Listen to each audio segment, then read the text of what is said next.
Everyone, welcome to PW only IAS।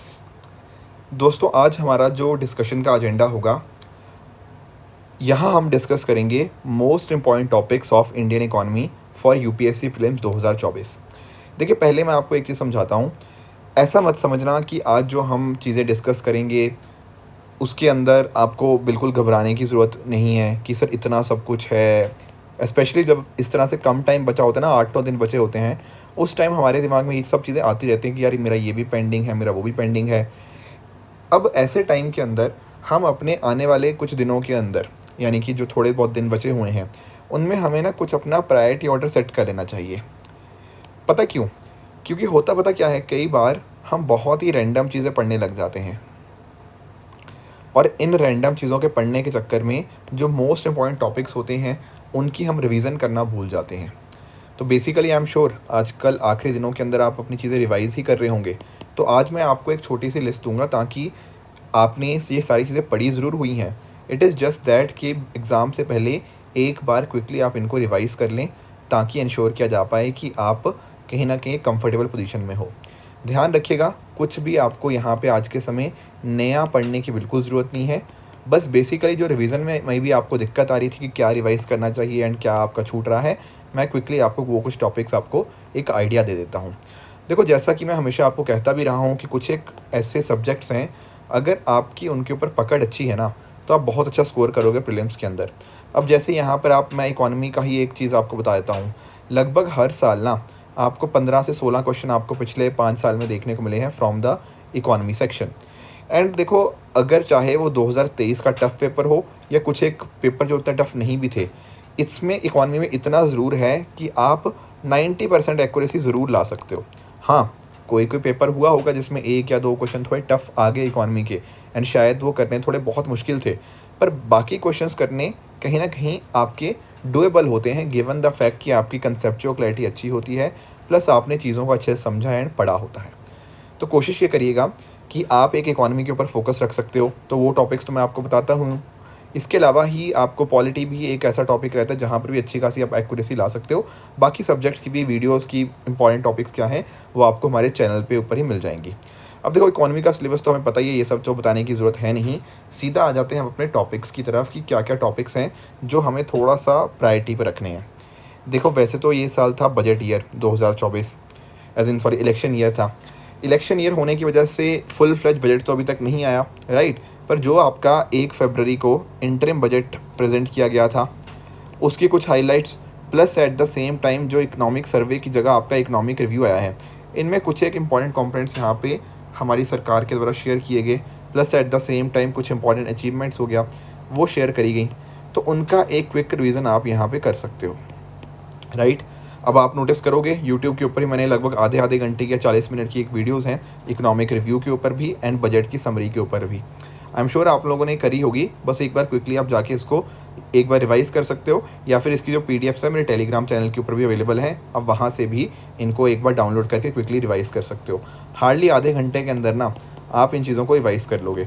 जिन लोगों को मेरा टेलीग्राम चैनल नहीं पता, तो आप लोग Rishabh Sharma sir PW search कर सकते हो टेलीग्राम के ऊपर, एंड वहाँ पर आपको इनकी PDFs देखने को मिल जाएंगी।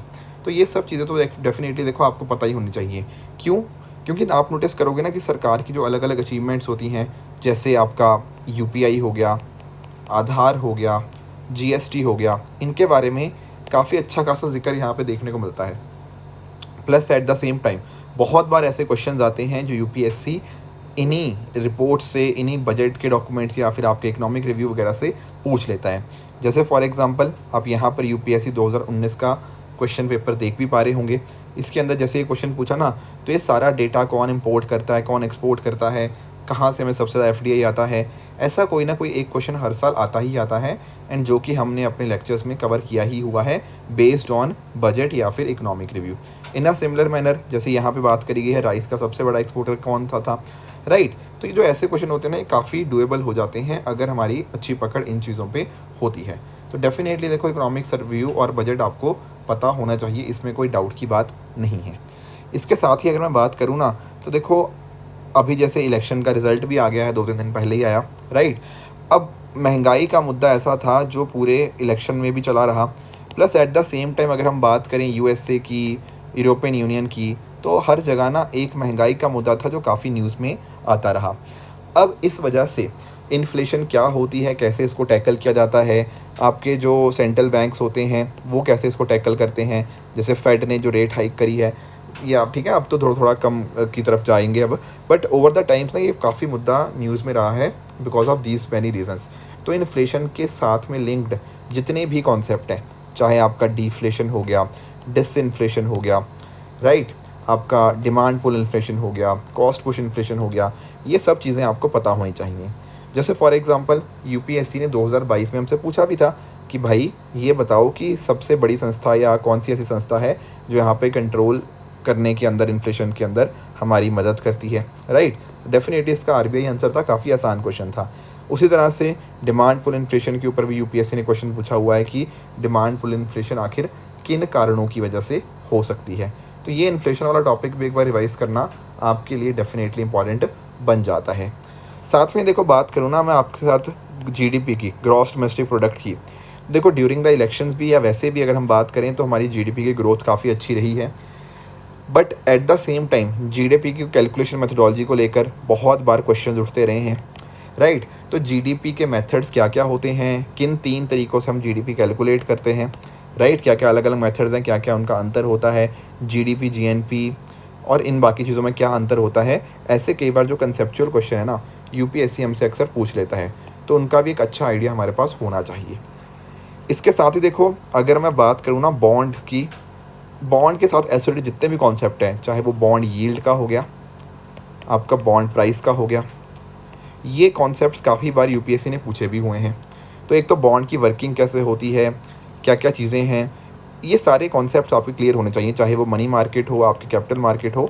ये इसके रिगार्डिंग ना बहुत टफ क्वेश्चन नहीं पूछता, पर कंसेप्चुअल क्वेश्चन इनके रिगार्डिंग डेफिनेटली पूछे जाते हैं। एंड बॉन्ड का मैं स्पेशल जिक्र इसलिए भी कर रहा हूँ क्योंकि पिछले साल के अंदर चाहे आपके वो ग्रीन बॉन्ड्स हो गया, आपके श्योरिटी बॉन्ड्स हो गया, राइट, सॉवरेन बॉन्ड्स हो गया, ये सब चीज़ें कहीं ना कहीं न्यूज़ में काफ़ी ज़्यादा रही हैं। तो you must have a clear idea about these bonds, उनकी वर्किंग कैसे होती है, मनी मार्केट क्या है, कैपिटल मार्केट क्या है। इवन 2023 में भी इसके ऊपर क्वेश्चंस पूछे गए हैं। यहाँ पे ना एक्चुअल में अगर मैं बात करूँ, ये जो पूरा फाइनेंस का टॉपिक होता है, ये टॉपिक्स के रिगार्डिंग जो क्वेश्चन आते हैं ना, बहुत ज़्यादा यूपीएससी डिटेल में नहीं जाता, ठीक है। बहुत ही अगर आपका एक सर्टेन लेवल तक इन्फॉर्मेशन है ना तो आपका क्वेश्चन हो जाएगा, बहुत डिटेल में यूपीएससी पूछता नहीं है। देखो एक मैं सिंपल सी चीज़ आपको इकोनॉमी में बोलूँगा कि जो टॉपिक जितना ज़्यादा टफ होता है ना, यूपीएससी जो क्वेश्चन पूछेगी ना उसका बिल्कुल एक बेसिक लेवल पूछेगी, बहुत अंदर घुस के नहीं पहुँचेगी। But on the other hand कुछ एक टॉपिक जैसे मान लो इन्फ्लेशन हो गया, इन्फ्लेशन एक आसान टॉपिक है, तो यहाँ पर जो यूपीएससी के द्वारा क्वेश्चंस पूछे जाते हैं थोड़ा डिटेल में, थोड़ा अंदर घुसने वाले क्वेश्चंस यहाँ पे पूछे जाते हैं। तो हमारी जो तैयारी होनी चाहिए ना वो भी इसी हिसाब से होनी चाहिए, ठीक है। इसके साथ ही साथ जैसे मैं आपको एग्जांपल और भी दे सकता हूँ, जैसे देखो क्या कुछ करंट हैपनिंग्स क्या हो रही हैं, those will also give you an idea. मैं आपको एक एक चीज़ बताता हूँ, अगर आप लोगों ने ना PYQs अच्छे से करे हैं तो you will find a certain trend कि यूपीएससी कुछ एक क्वेश्चंस रिपीट कर देता है, रिपीट नहीं करता तो एटलीस्ट उनसे इंस्पायर ज़रूर हो जाते हैं। फॉर एग्जांपल जैसे यूपीएससी ने 2019 में क्वेश्चन पूछा था पब्लिक सेक्टर बैंक्स के चेयरमैन कैसे सिलेक्ट किए जाते हैं, तो यहाँ पर तो इसका आंसर हो गया बैंक बोर्ड ब्यूरो। अब 2019 में तो क्वेश्चन आसान था, पर 2022 में इसके 3 साल बाद थोड़ा सा इसके रिगार्डिंग टफ क्वेश्चन पूछ लिया कि भाई बैंक बोर्ड ब्यूरो के बारे में 3 स्टेटमेंट्स हैं, इनमें से कौन सा ठीक है, कौन सा गलत है। तो डू यू अंडरस्टैंड, अगर आपने प्रीवियस ईयर क्वेश्चन से एक ट्रेंड को एनालाइज किया होगा ना, एंड या फिर मेरे भी कुछ लेक्चर्स मैंने PYQs के ऊपर बनाए हैं, अगर आपने उनको देखा हुआ होगा तो आप रियलाइज़ करोगे कि हाँ आप एक पैटर्न पकड़ पा रहे होंगे। एंड साथ साथ अब भी देखो इसके करंट अफेयर्स यही हैं कि BBB को हमने रिप्लेस कर दिया गया है FSIB के बारे में, तो कल को यूपीएससी FSIB के ऊपर भी क्वेश्चन पूछ सकता है। तो ऑल दिस थिंग्स जो कहीं ना कहीं पिछले समय के अंदर थोड़ा न्यूज़ में रही हैं, उनका एक आइडिया होना आपके लिए डेफिनेटली काफ़ी ज़्यादा मददगार हो सकता है। अब इसी कॉन्टेक्स्ट में एक चीज़ आपने नोटिस करी होगी कि भैया गोल्ड के दाम बहुत बहुत ज़्यादा बढ़े हैं पिछले कुछ 6 महीनों के अंदर अप्रॉक्सीमेटली, राइट। तो ये जो गोल्ड के दाम हैं आखिर क्यों बढ़ रहे हैं, plus at the same time आपके फॉरेक्स रिज़र्व्स क्या होते हैं, कैसे इंपॉर्टेंस होती है गोल्ड की आपके फॉरेक्स रिज़र्व के अंदर, फॉरेन करेंसी एसेट्स क्या होते हैं। इसके अलावा अगर मैं बात करूँ ना आपके जो SDR, special drawing rights with regards to IMF, इसके रिगार्डिंग भी यूपीएससी ने क्वेश्चंस पूछे हुए हैं। तो इसकी डिटेल्स, एसडीआर को कैसे, इसकी यूनिट ऑफ अकाउंट कैसे है, ये एक प्रॉपर करेंसी क्यों नहीं है, राइट, कैसे इसकी वैल्यू कैलकुलेट होती है, कौन कौन सी करेंसीज इसमें इन्वॉल्व होती हैं, ये सारा आपका एसडीआर की रिगार्डिंग चीज़ें आपको एक अच्छा आइडिया पता होना चाहिए। इकोनॉमी के अंदर ही एक और सेक्शन आता है जिसका नाम है आपका एग्रीकल्चर, राइट। पिछले सालों के अंदर जैसे फार्मर प्रोटेस्ट भी हमें देखने को मिले हैं, ठीक है ना। एमएसपी की लीगलाइजेशन की भी कई बार डिमांड्स समय समय के ऊपर उठती रही है। At the same time agriculture के कॉरस्पॉन्डिंग डब्ल्यूटीओ के ऊपर मुद्दे, आपकी अलग अलग तरह की जो सब्सिडीज़ होती हैं, blue box subsidy, green box subsidy, amber box subsidy, all these things become very important. उसी तरह से कैसे एमएसपी को कौन रिकमेंड करता है, कौन अप्रूव करता है, right, all these things become very important. साथ में ही जो पिछला साल गया है 2023 वाला साल, ये हमारा इंटरनेशनल ईयर ऑफ मिलेट्स था, राइट। तो यानी कि इनकी इंपॉर्टेंस ना अपने आप में इस पर्टिकुलर टॉपिक की बहुत बहुत ज़्यादा हमें इंक्रीज़ होती हुई देखने को मिल जाएगी। इसके साथ ही ना एग्रीकल्चर में, या अदर आई शुड से, वैसे तो एक आपने पैक्स के बारे में जाना होगा, प्राइमरी एग्रीकल्चर क्रेडिट सोसाइटीज़। जब हम बात करते हैं आपके कोऑपरेटिव सेक्टर्स की, तो वहाँ पर हम अर्बन, रूरल सारा कुछ चीज़ पढ़ते हैं, और पैक्स का रोल भी अपने आप में बहुत इंपॉर्टेंट हो जाता है। यूपीएससी ने ऑलरेडी आपका पैक्स के ऊपर भी आपका डिस्ट्रिक्ट सेंट्रल कोऑपरेटिव बैंक्स हो गया एंड स्टेट कोऑपरेटिव बैंक्स, तीनों के ऊपर यूपीएससी ने क्वेश्चन पूछे हुए हैं। तो कोऑपरेटिव्स के बारे में आपको एक आइडिया कम्प्लीटली होना चाहिए। बाकी जैसा मैं आपको यूपीआई के बारे में एक्सप्लेन कर रहा था, तो जो भी आपके एनपीसीआई के कॉरस्पॉन्डिंग इनिशिएटिव्स हैं, जो आपका सीबीडीआई हो गया, बाकी और चीज़ें भी आपका हो गया, ये सारी जो चीज़ें कहीं ना कहीं करंट अफेयर्स में रही है ना, you should have a clear idea about these particular points as well. बाकी देखो, इसमें कोई डाउट की बात नहीं है कि मॉनेटरी पॉलिसी की जब मैं बात करता हूँ, मॉनेटरी पॉलिसी हमारा टॉपिक सबसे ज़्यादा इम्पॉर्टेंट होता ही है। उसमें भी देखो, अगर आप ऐसे क्वेश्चन जैसे आपका रेपो रेट हो गया, ठीक है ना, कि इससे रेपो रेट चेंज करने से क्या इम्पैक्ट आ रहा है, आपका बैंकिंग सेक्टर का क्या है, प्रायोरिटी सेक्टर लेंडिंग क्या है, ये कुछ बहुत ही बेसिक क्वेश्चंस हैं। तो ये बेसिक क्वेश्चंस आपको डेफिनेटली अच्छे से आने चाहिए। उसी तरह से अगर मैं बात करूँ फिस्कल पॉलिसी के ऊपर भी 1 से 2 क्वेश्चन हर साल आते ही हैं, ठीक है। मॉनेटरी पॉलिसी से तो 3 या 4 क्वेश्चन भी आ जाते हैं, फिस्कल पॉलिसी से 1 से 2 क्वेश्चन देखने को मिलते हैं। तो ये एक टॉपिक भी आपको क्विकली एक तरह से अपने एंड पे रिवाइज कर लेना चाहिए, चाहे वो आपका गुड्स एंड सर्विसेज टैक्स की बात कर लीजिए या बाकी और जो चीज़ें आपकी सरकार के द्वारा करी जाती हैं।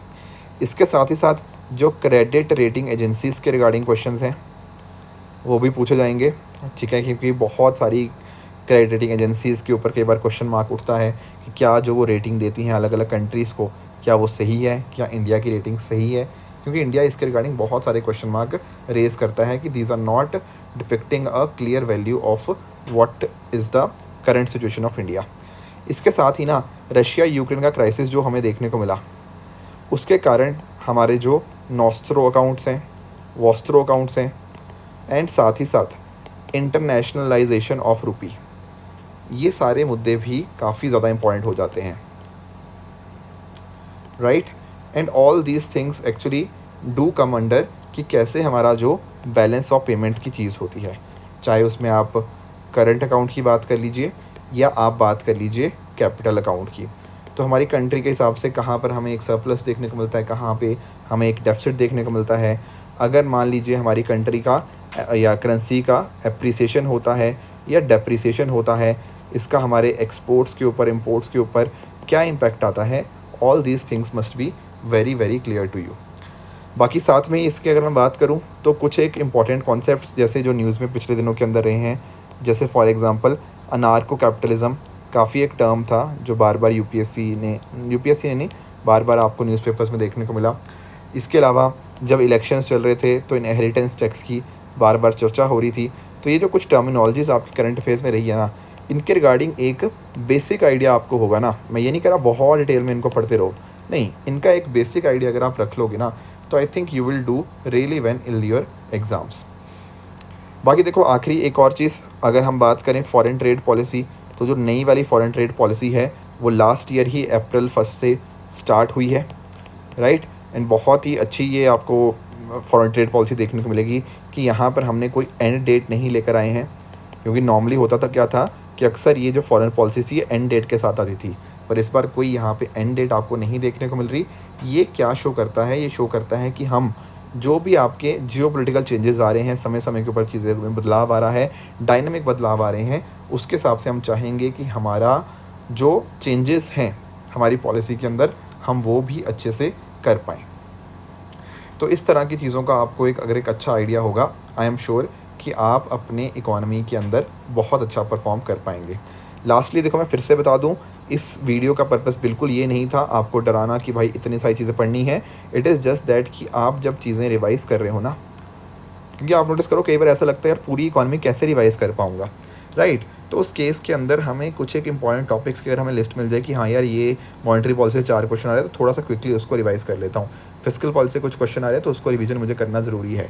तो थोड़ा-सा उस चीज़ को स्ट्रीमलाइन करने के लिए मैंने ये पर्टिकुलर सेशन या जो वीडियो था, ये आपके सामने लेकर आया हूँ। दोस्तों, आई होप आप सभी के लिए वीडियो बहुत ज़्यादा इन्फॉर्मेटिव लगा होगा। बाकी देखो, जैसा मैं हमेशा आपको कहता ही आया हूँ कि इकोनॉमी आपकी टेक्निकल है, टफ़ नहीं है।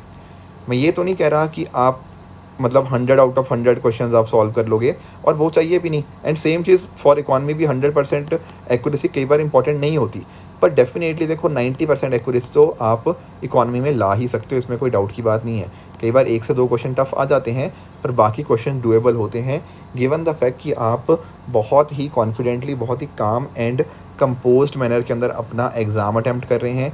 आपने चीज़ों की अच्छे से रिवीजन करी है एंड आप PYQs अच्छे से सॉल्व करके गए होंगे। अगर ये चीज़ें आपने अच्छे से करी हैं, आपको बिल्कुल भी घबराने की ज़रूरत नहीं है एग्ज़ाम से। अगर देखो एग्ज़ाम टफ़ आता है, ये सोचना कि आपका जो एग्ज़ाम था वो सबके लिए टफ़ था, ठीक है? आपको अपनी जो पढ़ाई थी, अपनी जो स्टडीज़ थी, उनके ऊपर आपको बिल्कुल कॉन्फिडेंस रखना चाहिए। अगर एग्ज़ाम टफ़ आएगा, कोई बात नहीं घबराने की।